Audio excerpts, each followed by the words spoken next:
You got, did. okay, Renee James. We You know, we were backstage. Renee and I met when she was at Intel as Andy Grove's EA. Was that the title, or No, but what was the that's title? okay.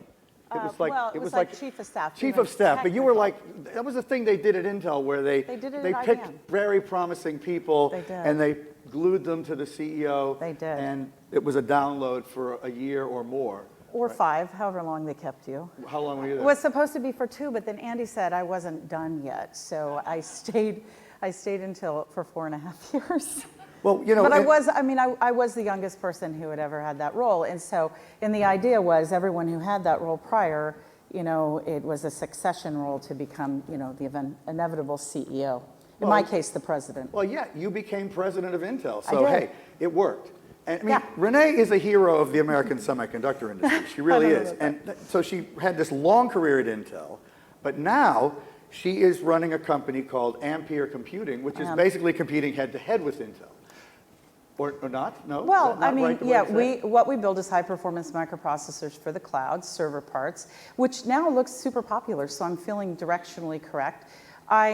We started 2 years ago. We're 2 years in. We're we're several weeks away from sampling to customers, our first of many products that we have in development. But yeah, you know, I think that we don't compete with Intel. I think Intel might feel differently someday, but I think what we're doing is inventing what comes next on the, not only in product, what's possible, but also in approach.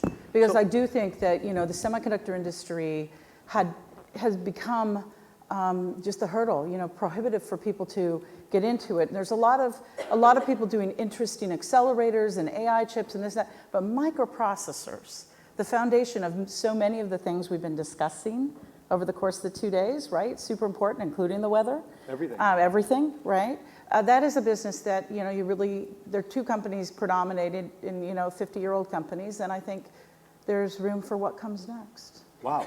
So what is missing in what we have today that you're adding? Yeah, so we knew this probably a decade ago, that the approach of the way that people build software, think about what capabilities they need, how computing is deployed in the cloud, is different than the enterprise. And the products that we were using at the time as the cloud was beginning were the enterprise products, which, you know, we did an excellent job building for, you know, super high market segment share, and I think will continue to be the predominant architecture in that segment for a long time to come.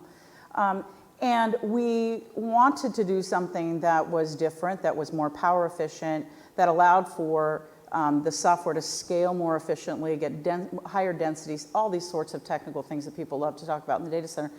And we just weren't in a position to have the freedom to innovate with the legacy, you know, that we had at Intel. So when I left, I did not plan to start a semiconductor company, because, you know, people don't retire and go, you know what I should do? I should build microprocessors. So, but Andy, as you know, was very influential in my life, and he said to me, you know, history repeats itself.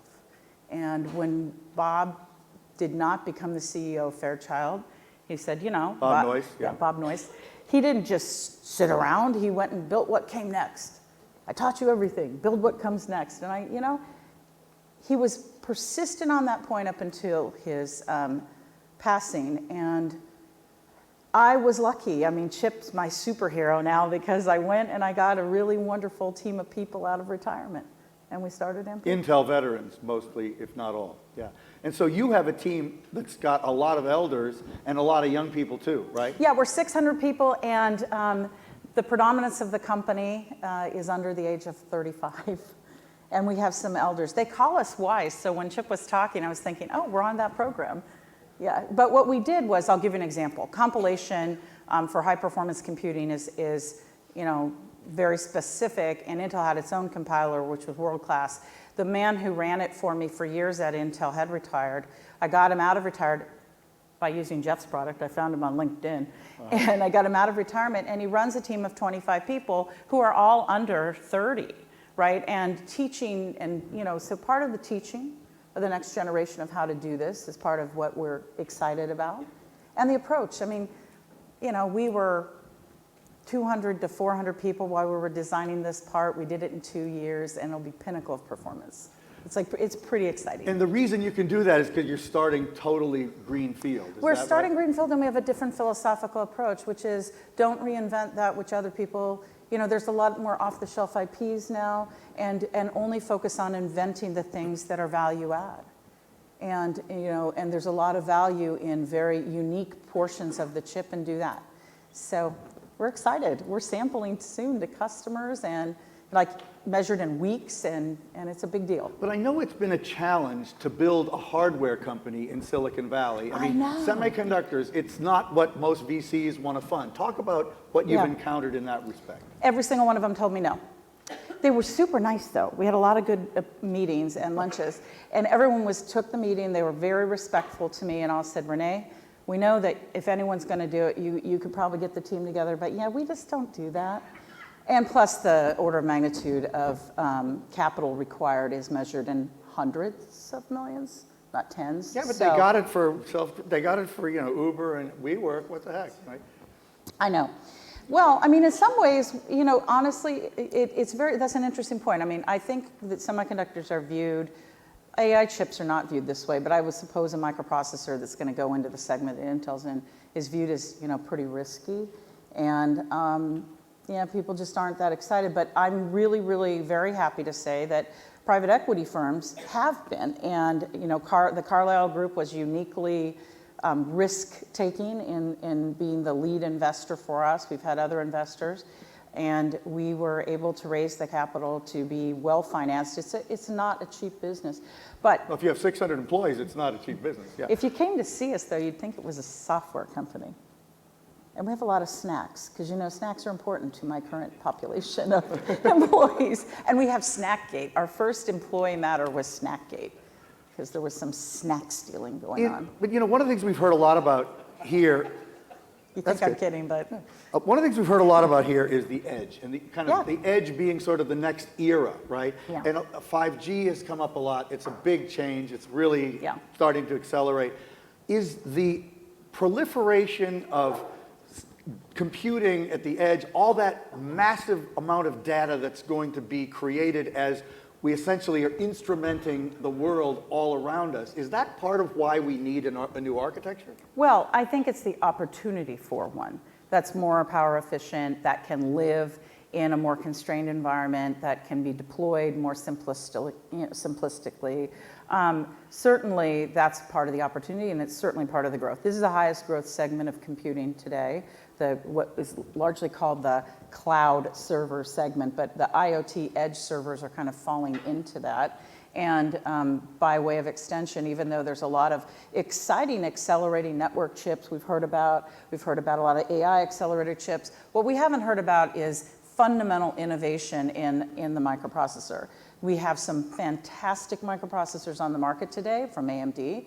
Very excited about what is going on there, because they're setting a bar that I think we will meet and exceed, but it is training everybody that there's more possible. Okay. So it's exciting. One of the things that you did a lot of at Intel was policy-related stuff. I did. You've spent a lot of time in Washington. In fact, I did my prep call with you last week. I was in Washington, You D.C. were in Washington. I I don't know was. I was who there you were last meeting week. with, Oh.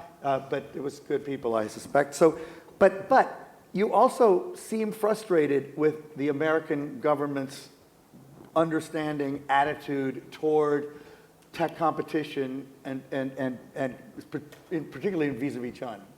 Well, I'm frustrated because we have to be mindful. I think someone said this on stage today about the unintended consequences of our actions.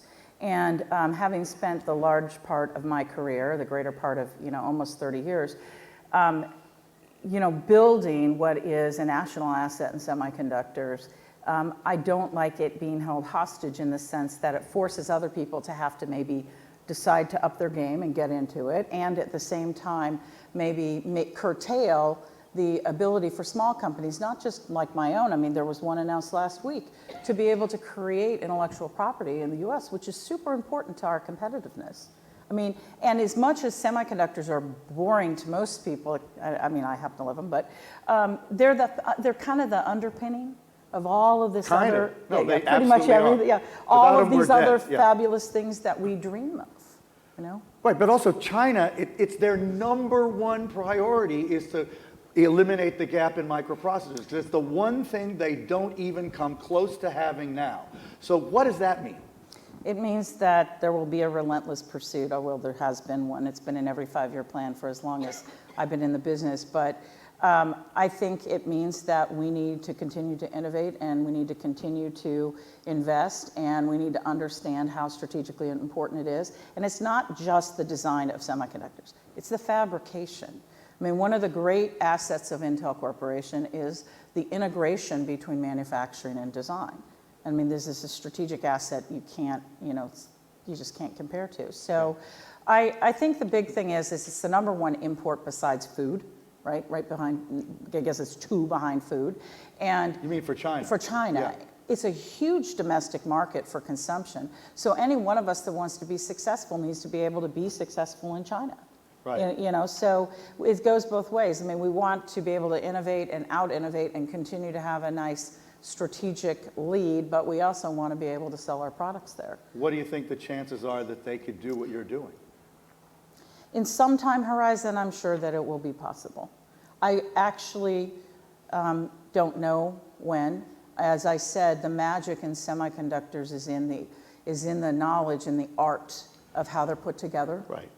Well, and also there's that interesting oddity that Taiwan Semiconductor is the other company beside Intel that knows how to build them at the Manufacture them, ultimate, build them at the scale. And that's like 60 miles away, and they kind of call it And part of China. they They already think it's part of China, so that's an interesting thing I often think about, considering TSMC is a company of enormous strategic import for global technology. Absolutely. Enormous. I mean, I'm dependent on them. They'll be your others. manufacturer. Absolutely. Yeah, right. Yeah, we're using their 7-nanometer process. So who wants to say something?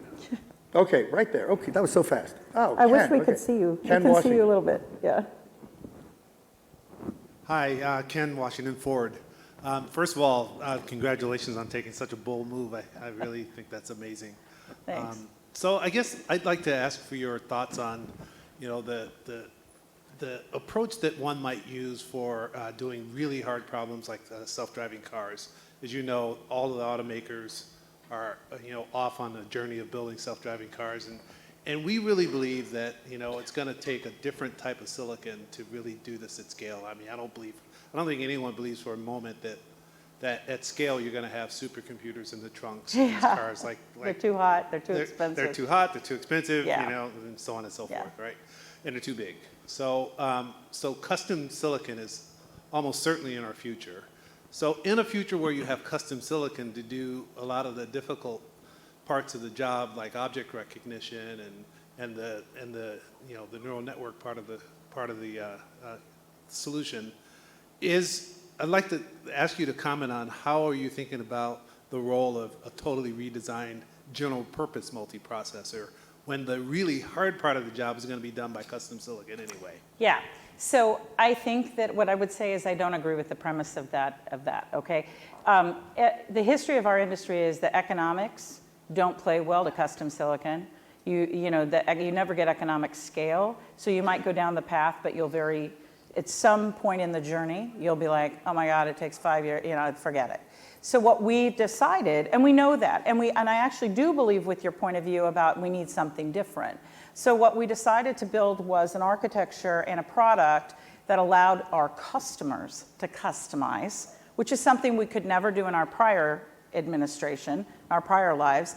And we knew customers wanted that so that they could get the compute engines and do what they needed to do in a more efficient way.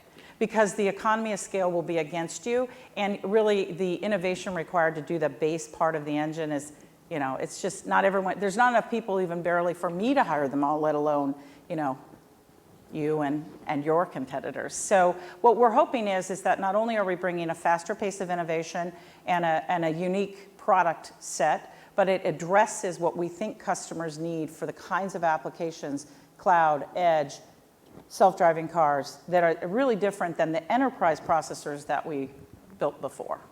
Thank you. Yeah. Thank you for asking that, Ken. Yeah, and thank you. Thank you, Renee, for Yeah, joining us. thank you. Thanks for having me.